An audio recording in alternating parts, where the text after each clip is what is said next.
வணக்கம் மக்களே, இது ஆச்சரியங்களின் அணிவகுப்பு 12 டக்கர். இந்தியாவோட பெஸ்ட் ஹில் ஸ்டேஷன் அப்படின்னு ஒரு லிஸ்ட் எடுத்தோம்னா அதுல கண்டிப்பா வயநாடு இருக்கும். அதை பத்தின 12 டக்கரான தகவல்கள் உங்களுக்காக. கேரளால இருக்கிற 12 மாவட்டத்துல ஒரு மாவட்டம் தான் வயநாடு. இந்த வயநாடு வந்து கண்ணூர், கோழிக்கோடு மாவட்டங்களுக்கு நடுவில் அமைஞ்சிருக்கு. மேற்கு தொடர்ச்சி மலையில பசுமையான மலைகள்ல ஒன்று தான் இந்த வயநாடு.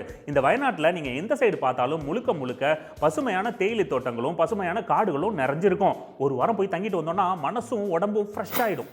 ஆதி காலத்துல பாத்தீங்கன்னா மாயசேத்ரா அப்படின்னு தான் இந்த ஊருக்கு பேர் இருந்தது. அதுக்கப்புறம் மயநாடு அப்படின்னு ஆகி அப்படியே பேச்சு வழக்குல வயநாடுன்னு ஆயிடுச்சு.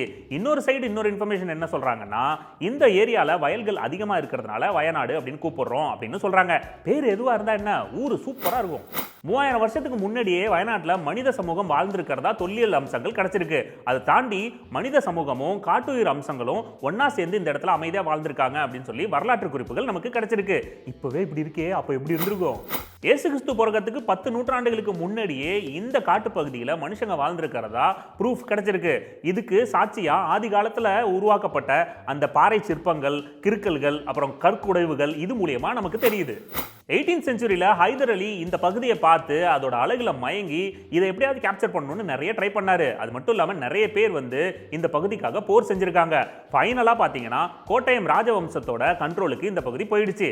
ஆமா, டூர் போற நமக்கே அங்கே ஒரு நிலம் வாங்கணும்னு ஆசையா இருக்கு. அவங்களுக்கு தோணிருக்காதா?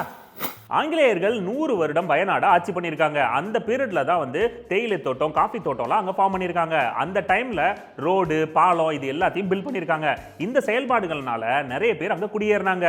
நல்லதும் பண்ணியிருக்காங்க, கெட்டதும் பண்ணியிருக்காங்க. கோழிக்கோடு, கண்ணூர் மாவட்டத்திலேருந்து பகுதிகளை பிரித்து ஒன்னாக்கி 1980 நவம்பர் 12ஆம் தேதி கேரளாவோட 12வது மாவட்டமாக வயநாடு உருவாகுது. இந்த வயநாட்டில் இருக்கிற சுல்தான் பத்தேரி, கல்பட்ரா, மானந்தவாடி இந்த மாதிரியான மலை நகரத்தில் இன்னமும் பழங்குடியினர் வாழ்ந்துகிட்டு இருக்காங்க. இவங்களால தான் பழமை காப்பாற்றப்படுது. வயநாடோட அம்பலவயல் பகுதியில் தோட்டக்கலைத்துறைக்கு சொந்தமாக ஒரு தோட்டம் இருக்கு. அங்கே பார்த்தீங்கன்னா 2014லேருந்து பூப்போலி அப்படின்ற பேரில் மலர் கண்காட்சி நடத்துகிறாங்க. 12 ஏக்கர் நிலத்தில் இந்த அமைப்பை செட் பண்ணியிருக்காங்க. இதை பார்க்கறதுக்கு வேர்ல்ட்லேருந்து நிறைய டூரிஸ்ட் எல்லாம் இங்கே வருவாங்க. கடல் மட்டத்திலேருந்து 2100 மீட்டர் ஹைட்டில் இருக்கிற செம்பரா சிகரம் வந்து வயநாட்டோட தெற்கு பகுதியில் அமைஞ்சிருக்கு. இந்த சிகரம் இந்த பகுதியிலேயே மிகப்பெரிய சிகரம். இதில் ஏறுறது ஒருத்தரோட உடல் தைரியத்துக்கு பெரிய சவாலாக இருக்கும். இந்த சிகரம் ஏறிட்டு இருக்கும்போது ஒவ்வொரு ஸ்பாட்லேருந்து வயநாடை நம்ம ஈஸியாக பார்க்க முடியும். உச்சிக்கு போய் பார்த்தோம்னா வயநாடோட ஃபுல் வியூ நமக்கு தெரியும். நான் ரெடி, யாராவது கூட்டு போறீங்களா? நீலிமலையில் அமைஞ்சிருக்கிற மீன்முட்டி அப்படின்ற அருவி வந்து ஊட்டியையும் வயநாடையும் கனெக்ட் பண்ணுற ரோட்லேருந்து ஒரு 2 கிலோமீட்டர் நடந்து போனோம்னா நம்ம போய் ரீச் ஆயிடலாம். இங்கே 300 அடி உயரத்துலேருந்து தண்ணி விழும். வயநாடோட மிகப்பெரிய அருவி இதுதான். அங்கே ட்ரெக்கிங் மாதிரி தான் போகணும், கயிறெல்லாம் கட்டியிருப்பாங்க. நான் வரல.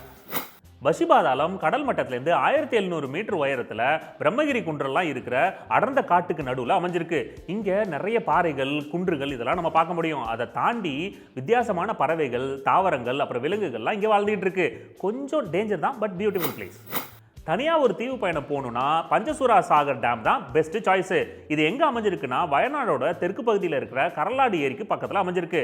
தண்ணியால் சூழப்பட்ட ஒரு தீவை நம்ம அங்கே பார்க்கலாம். அதை தாண்டி மலைவாழ் மக்கள் அவங்க செஞ்சு வைக்கிற பொருட்களை நம்ம பார்த்து வாங்கலாம். சூப்பர்ல. ஓகே மக்களே, மீண்டும் சந்திப்போம். இது ஆச்சரியங்களின் அணிவகுப்பு 12 டக்கர் வித் மீ, உங்கள் துரைராஜ் ஜெயசீலன்.